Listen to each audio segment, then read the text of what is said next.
नमस्कार दोस्तों, मैं अमित शर्मा आपका हरजोत क्लासेस में स्वागत करता हूं। दोस्तों, मैं आज जो टॉपिक लेकर आया हूं, इस टॉपिक का नाम है मूलों की प्रकृति। और अलजेब्रा का ये एक इम्पोर्टेंट टाइप है, टाइप 7 है ये। इसमें दोस्तों हमसे प्रश्न दिया जाता है, हमारे को एक समय इक्वेशन दी जाएगी और हमें उसके आधार पर हमें बताना होगा कि मूलों की प्रकृति क्या है, वास्तविक मूल है या अवास्तविक मूल है या क्या है। तो हमें इस स्थिति में क्या होता है कि x का मान निकालना होता है। x का मान जो होता है दोस्तों वो दो निकलता है, एक तो पॉजिटिव निकलता है, एक निकलता है नेगेटिव। ठीक है। और ये मान निकालने के लिए हमें जो d बराबर d यानी मतलब होता है विवेचक, इससे निकाला जाता है b² - 4ac से। ठीक है। इसका जो पूरा फॉर्मूला होता है वो ये होता है b माइनस का b प्लस माइनस रूट में b² - 4ac/2a। ठीक है। इस वाली कंडीशन में हमें क्या होता है, मैं आपको बेसिक कंसेप्ट बता रहा हूँ पहले क्वेश्चन पढ़ने से पहले, ताकि आपके कंसेप्ट क्लियर हो जाए और क्वेश्चन समझने में आसानी रहे। दोस्तों, हमारे पास यहाँ पे जो कंडीशन रहेगी उसमें हमारे पास 3 केस रहेंगे। 3 केस वो रहेंगे जिसमें पहली कंडीशन तो ये होगी, अगर हमारा d का मान यानी जो हमारा विवेचक है, अगर उसका मान अगर 0 के बराबर आ जाए तो क्या होगा। दूसरा केस रहेगा हमारे पास d का मान जो है वो बड़ा आ जाए 0 से। और तीसरा रहेगा अगर d का मान छोटा आ जाए 0 से। तो क्या कंडीशन हो सकती है कि जो नंबर्स होंगे वो क्या होंगे, हलों की संख्या क्या होगी, मूल की प्रकृति क्या होगी, वास्तविक होंगे, अवास्तविक होंगे, काल्पनिक होंगे, समान होंगे, असमान होंगे, वो क्या होगा, वो कंडीशन हम पढ़ने जाएंगे। सबसे पहले केस नंबर फर्स्ट पढ़ते हैं हम। 3 ही केस होते हैं इसमें इक्वेशन में। इसमें हम सबसे पहले ये पढ़ते हैं कि अगर d का मान बराबर हुआ 0 के तो क्या होगा। x का मान हम कैसे निकालेंगे, x का मान निकालेंगे हम b प्लस माइनस रूट में जो हम लेते हैं, क्या लेते हैं, b² - 4ac/2a। ये जो निकला है ये विवेचक होता है। ये विवेचक जो होता है इसे हम d से दर्शाते हैं। इसका मान अगर मान लो मैं इधर साइड में d रख लूँ, ठीक है, इसका मान मैं d नहीं सॉरी 0 रख लूँ। अगर मैंने रूट का मान 0 रख लिया पूरा, तो इसे सोल्व करूँगा तो क्या होगा, रूट 0 है मतलब ये पूरा 0 हो जाएगा। तो ऐसी स्थिति में मेरे जो कंडीशन निकल के आएगी, x का मान जो मेरा निकलेगा वो -b/2a निकलेगा। तो ऐसी स्थिति में क्या हुआ कि ये जो चीज़ निकल के आई है, मुझे ये देखना है कि ये नंबर क्या निकला। तो ये जो नंबर निकलता है ये वास्तविक निकलता है।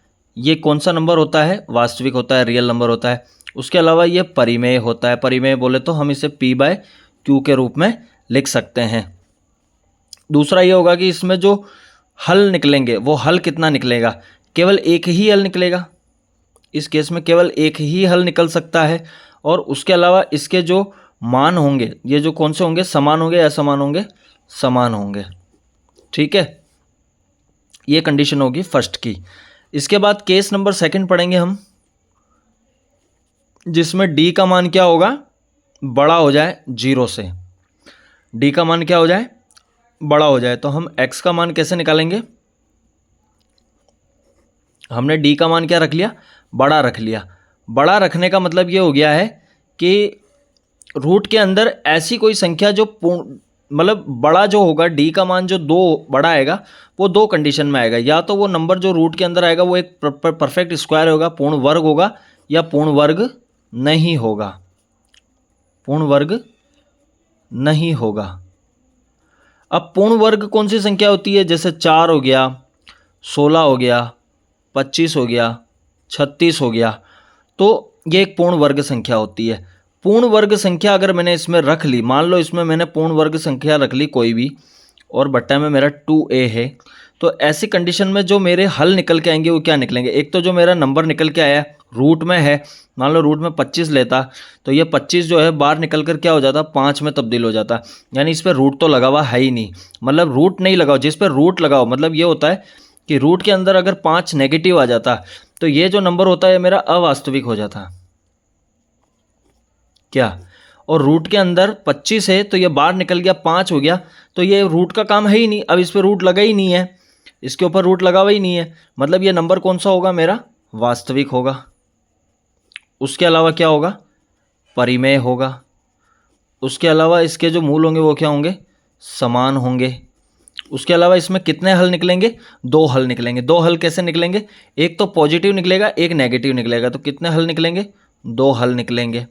इसके बाद हम पढ़ते हैं केस थर्ड। केस थर्ड में हम देखते हैं कि डी का मान छोटा हुआ 0 से।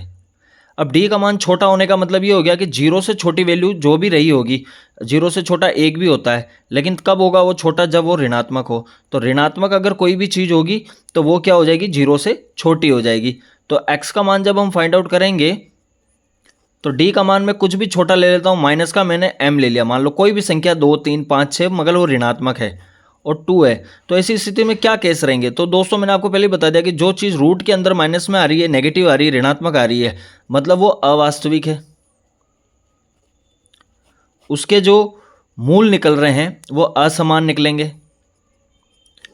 तो इस तरीके से ये कंडीशन रहेगी और उसमें जो हलों की संख्या होगी वो 0 रहेगी, क्योंकि ऋणात्मक है तो हल तो 0 ही आएंगे। अगर मैं इसे सोल्व करना चाहूँ तो वो पॉइंटों में आएगा, और जैसा कि वो पॉइंट में आने की वजह से अपरिमेय हो जाएगा, तो वो एक पूर्ण रूप से हल नहीं कहलाएगा, एक प्रॉपर हल नहीं होगा, वो इसमें होगा। तो ये था कंप्लीट मूलों की प्रकृति के बारे में डिस्कशन। अब नेक्स्ट वीडियो में हम इसके क्वेश्चन करेंगे। Thank you.